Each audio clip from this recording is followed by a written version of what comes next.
अब थोड़ा सा खबरों को पॉलिटिकल रुख देते हैं और बल्कि प्राइम मिनिस्टर मोदी के लिहाज से आज दो बड़ी खबरें आ रही हैं, मैं आपको बताना चाहूँगा। प्रधानमंत्री मोदी के मिशन नारी शक्ति वंदन की हम बात कर रहे हैं, जिसका केंद्र आज पीएम मोदी का संसदीय क्षेत्र वाराणसी रहा। पीएम मोदी ने काशी में लगभग 6,350 करोड़ रुपए की 163 परियोजनाओं का उद्घाटन और शिलान्यास किया। पीएम मोदी 2 दिन के दौरे पर काशी में हैं। पीएम मोदी महिलाओं के बीच खुली जीप में सवार होकर पहुंचे। विकास परियोजनाओं की बात करें तो पीएम मोदी ने 3 बड़े प्रोजेक्ट का शिलान्यास किया, जिसमें 2600 करोड़ रुपए की लागत से बने 1047 मीटर लंबे रेल सड़क सिग्नेचर ब्रिज अहम है। इसके अलावा 500 बेड के सुपर स्पेशलिटी हॉस्पिटल की आधारशिला रखी। इसकी लागत करीब 315 करोड़ रुपए। पीएम मोदी ने महिला आरक्षण को लेकर विपक्ष पर प्रहार भी किया। अपने संसदीय क्षेत्र में पीएम मोदी ने देश की महिलाओं को संदेश दिया। उन्होंने कहा कि महिलाओं के आरक्षण के लिए कोई कसर नहीं छोड़ेंगे। कांग्रेस, टीएमसी और समाजवादी पार्टी ने एक बार फिर महिलाओं के साथ छल किया।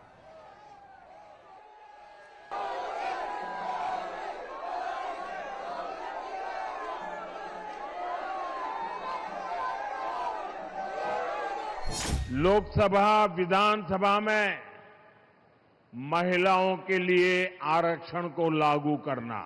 अभी कुछ दिन पहले सपा और कांग्रेस जैसे दलों की वजह से हमारा ये प्रयास संसद में सफल नहीं हो पाया।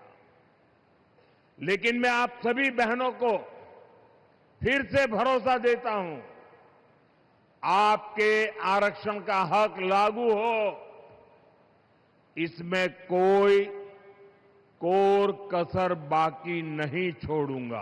आपने यहां यूपी में अपनी आंखों के सामने हालात बदलते देखे।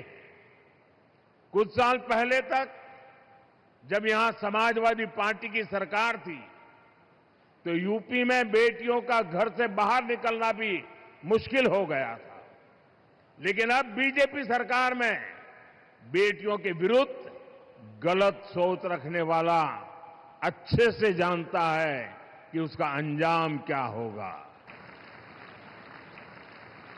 कांग्रेस, समाजवादी पार्टी, टीएमसी और डीएमके जैसी पार्टियों ने एक बार फिर देश की महिलाओं को धोखा दिया। ऐसे दलों ने 40 साल से महिला आरक्षण पर ब्रेक लगाया हुआ था। अब समाजवादी पार्टी ने फिर से इसे लाल झंडी दिखा दी है।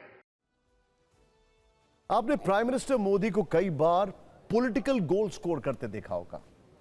आपने कई बार प्राइम मिनिस्टर मोदी को इंटरनेशनल मोर्चों पर भारत के लिए गोल्स करते हुए देखा होगा। आपने कई बार प्राइम मिनिस्टर मोदी को सोशल गोल्स अचीव करते हुए देखा होगा, लेकिन फुटबॉल की पिच पे कभी गोल करते हुए देखा है? ये तस्वीरें देख रहे हैं आप। पीएम मोदी सिर्फ सियासी मैदान में नहीं उतरे हैं, बल्कि आज सुबह सिक्किम में फुटबॉल के मैदान में भी उतरे। ये तस्वीर गैंगटॉक से आई है, जहां युवाओं के साथ पीएम मोदी ने फुटबॉल खेला। काफी देर तक फुटबॉल खेला। वैसे हर सियासी तस्वीर के पीछे कहानी होती है, एक संदेश होता है। पीएम मोदी सिक्किम दौरे पर जरूर थे, लेकिन कहा जा रहा है कि संदेश पश्चिम बंगाल के लिए है। पश्चिम बंगाल में कल सेकेंड राउंड की वोटिंग होनी है। वहां फुटबॉल काफी लोकप्रिय है। यहाँ गांव स्तर पर भी फुटबॉल क्लब्स हैं। सिर्फ 60 सेकंड की ये वीडियो रील देखिए, कैसे पीएम मोदी ने युवाओं के साथ फुटबॉल खेला।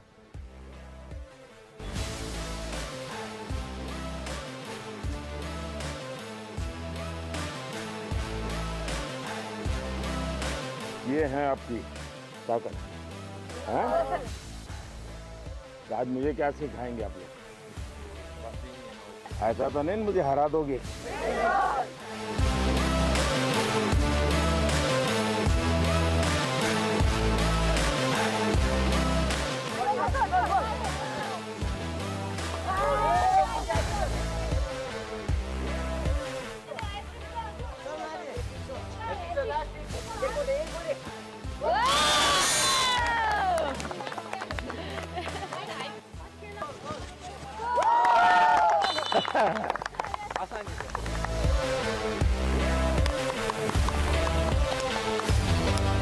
दो गोल मार चुके आप अब।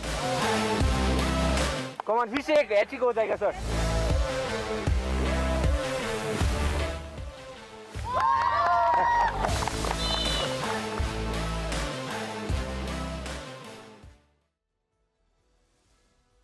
बच्चों के लिए मेमोरीज कितनी इंपॉर्टेंट होती हैं, इसका एक एग्जाम्पल आपको बताना चाहूंगा। जॉन एफ कैनेडी से व्हाइट हाउस में मिले थे बिल क्लिंटन। आप समझ गए मैं क्या कहना चाह रहा हूं। पीएम मोदी का फुटबॉल खेलने का वीडियो भी वायरल हो रहा है, जिसमें वो गोल करते हैं। ये देखिए जरा, इसके बाद वहां मौजूद युवा तालियां बजाते हैं। आप सुनिए फुटबॉल खेलने के बाद पीएम मोदी ने क्या कहा। खेलने के लिए सिर्फ प्रैक्टिस करने से बात नहीं बनती, मैचेज होनी चाहिए, तब जाकर के सीखते जुनून पैदा होता है। हमें आने वाले दिनों में इसको पॉपुलर करना है। वो मालूम है ना, भारत ओलंपिक के लिए प्रयास कर रहा है, तो तब तक आप खिलाड़ी पक्के बन जाएंगे। तो आपको अभी से सोचना चाहिए कि हम ऐसे तैयार हो जाएंगे कि हम भी ओलंपिक खेल लें। Memories forever.